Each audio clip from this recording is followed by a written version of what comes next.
All right, Shalom. First and foremost, all praises, honor, and glory be unto Yahweh, Bahashem, Yahweh Shai, Bahashem, Rakakwadash. Double honors to the elders and the apostles at GMS Great Millstone, and peace, love, and salutations to all the brethren out in the highways and the byways pushing this truth and sincerity. I'm going to jump into book of Micah, chapter 2 and verse 10. It says, "Arise ye and depart, for this is not your rest." And the reason I'm reading this is just because, me and the brothers have been talking about it, and it's kind of been something that, we've been talking about for the past week or so. But, if you were to receive all your dreams here in Babylon, as some of these, you'll hear these rappers and these singers come up, man, and they'll be singing about basically how they got everything. They'll be singing about how, how they finally moving out the hood, and they got all this money, all their stacks that they're getting, all the women that they're getting, man, and really they're just moved to a position of a better slave. All right, because at the end of the day, all these different everything that operates in society, has to pay its taxes, and you have to pay the banks, and who's on top that's receiving all that money, like in Vegas. They got all those casinos over there, and mostly it's Amalek that owns those casinos.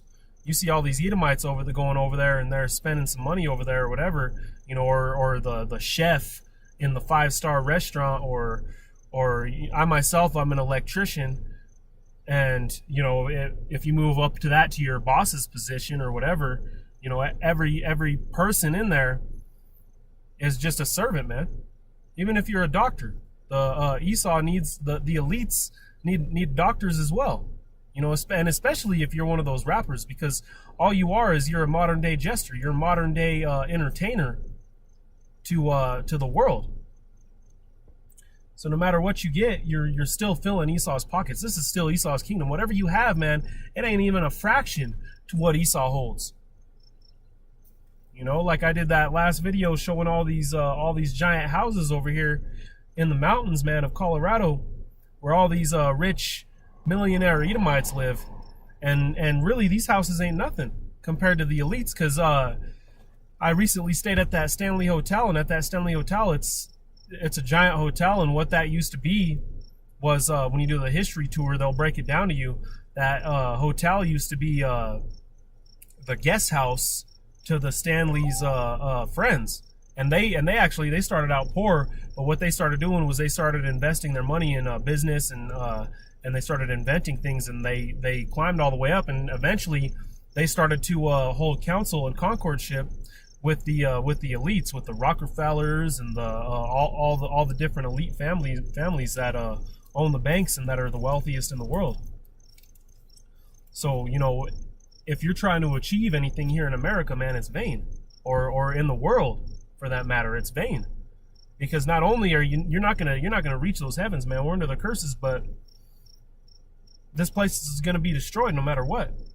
But I'm gonna continue. It says, "For this is not your rest, because it is polluted."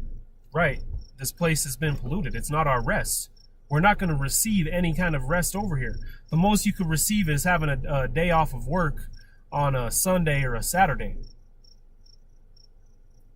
Even if you go take yourself a vacation, man, you still got to come back to work. You're not living in the glory like these elite Edomites are. Okay, you entertainers, you basketball players, you UFC fighters, man, you modern day gladiators, putting on that entertainment. All you are is you're just a pawn. It says, "It shall destroy you, even with the sword destruction." Right, this place is going to destroy you. If you really try to involve yourself with this place, and you try to make yourself something, man, you're going to be destroyed here in America. And I mean, it's just that simple, man. This place is getting destroyed, and if you enjoy it here with the world, then you're going to die with the world.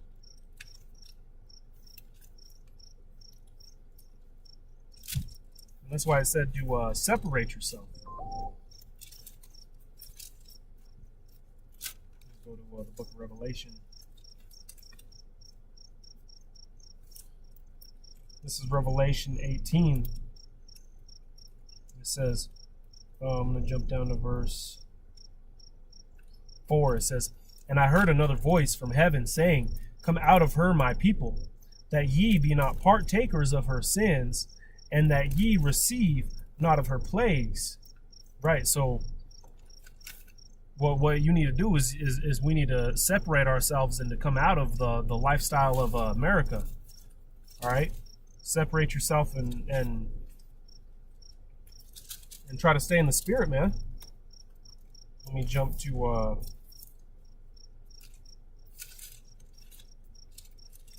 book of First Peter's. This is First Peter 4 in verse 3.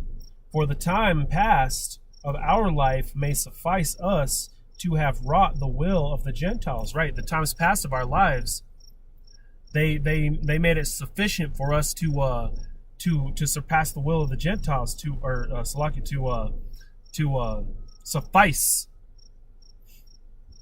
and to bring the will of the Gentiles. Okay, so people in the world, they like people in the world. You know, once you separate yourself and you start really trying to be holy, man, you're gonna receive hatred for that. Let me continue. It says, "When we walked in lasciviousness, lusts, excess of wine, revelings, banquetings, and abominable idolatries." Right. When we were that nigga in the world, or spick, or whatever you call yourself, when you were that, you were loved by the world. Now it's hard, you know, it's hard for brothers to even you hear some music to feel that music going through your body and dance. You know, we're in a state of mourning, man. That's why we wear the garments of sackcloth when we go out. All right, we need to be mourning and preparing for the destruction of this place. Going on, it says, "Wherein they think it strange that you run not with them to the same access of riot." Right. The world, they look at us like we're crazy. They look at us like we're strange for not partaking in the wickedness with them. You know, whatever it might be, these clubs, you know, we need to separate ourselves from these things, man. And you know, your flesh might sometimes make you want to do something like that, but that's where you really gotta try to do all you can to be in the spirit to keep you from going off that way. Because you're gonna catch demons out there, man. That's why the Most High puts these people to death in these clubs, man. That's why the Most High sends these shooters out there. Going on, it says, "Who shall give a comp to him that is ready to judge?" Oh, Salakia. I didn't finish off that fourth verse. It says, "Wherein they think it strange that you run not with them to the access of riot, speaking evil of you." Right, speaking evil of you, and you know, brothers go through it, man. Yeah, eventually your work hears about what you're doing, you know, and it turns into a whole thing. You know, I just had some individuals rejoicing at my work, trying to get me in trouble over some things. You know, I even had a brother working with us, man, and they tried to get him, and there's all kind of rumors floating around about the brethren, man. Because what they do is they watch the videos. But, you know, at the end of the day, man, here at GMS Great Millstone, we push the truth, man. We ain't going to let that hinder us. Okay? Because at the end of the day, what is your work? What are you here to do, man? Are you here to serve food or wait tables, or are you here to push the truth? And that's the ultimate question that you got to ask yourself, man. What are you here to do? Are you here to be a vessel to Yahweh Shem Yahushua, no matter what it is? Because no matter what his will is going to be done.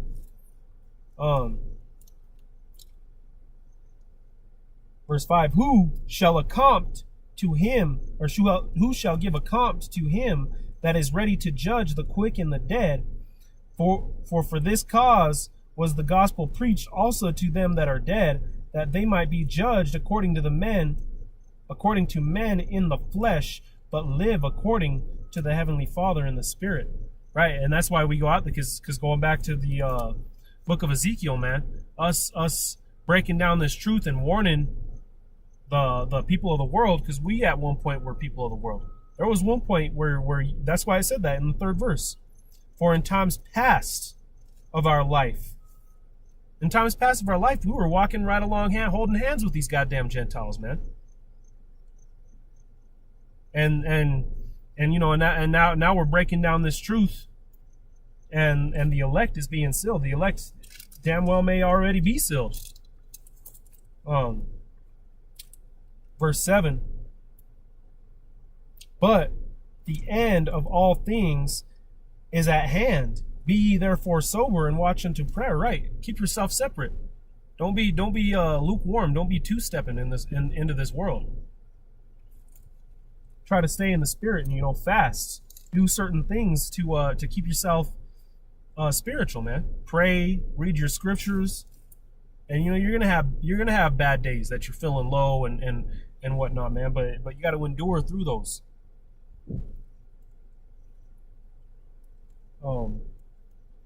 And above all things, have fervent charity among yourselves, for charity shall cover the multitude of sins. Use hospitality one to another without grudging, as every man hath received the gift, even so minister the same one to another as good stewards of the manifold grace. And really, it boils down to the brotherhood, man. The brotherly love, because we're in this thing. We might be in this thing for our own salvation, but this is a team effort, man. We're a body.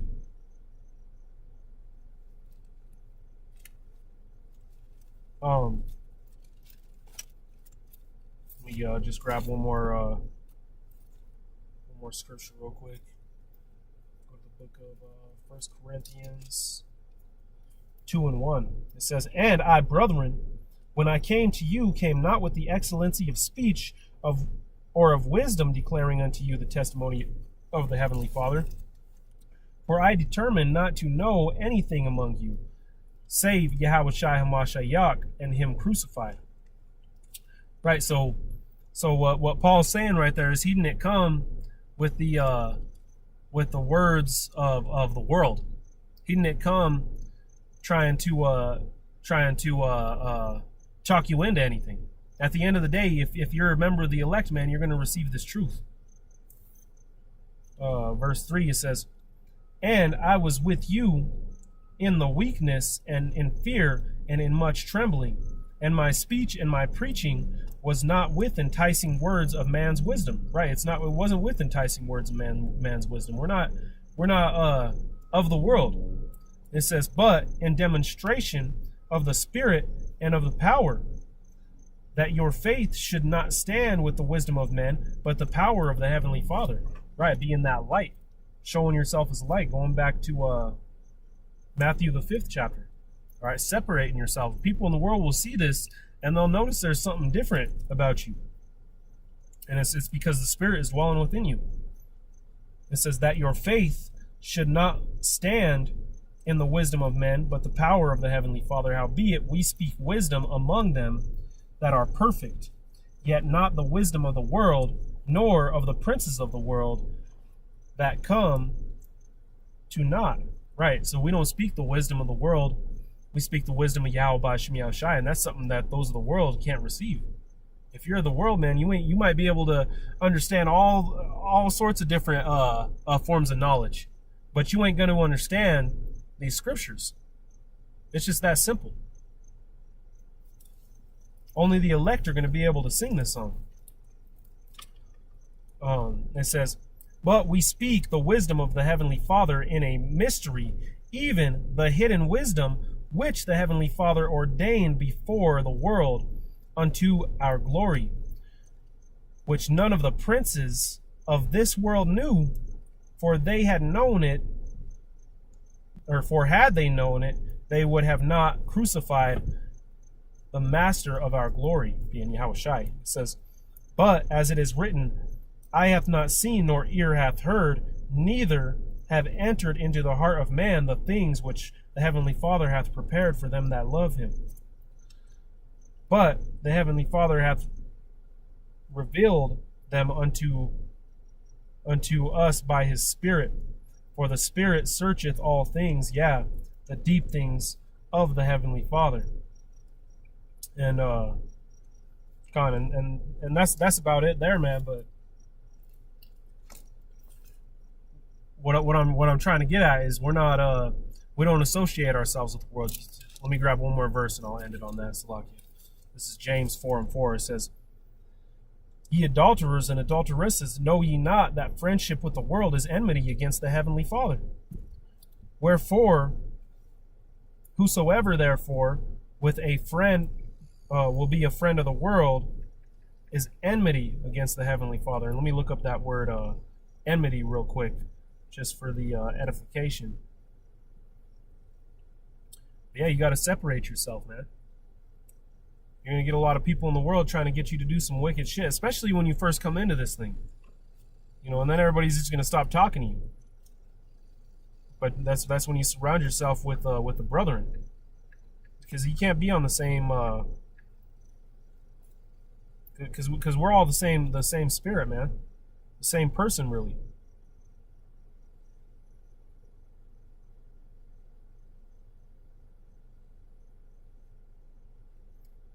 Break down that word enmity.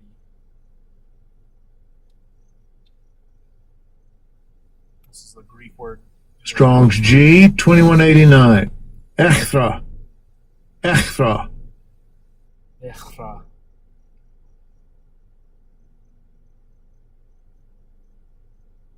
See, and this blue letter goes off too sometimes, because all it gives you for the breakdown is enmity or cause of enmity.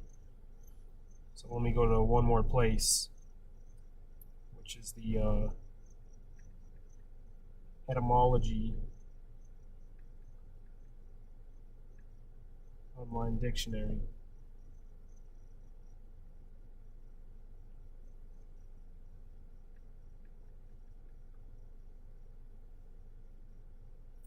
All right, it says enmity, a hostile feeling, rivalry, malice, internal conflict, hatred, hostile action,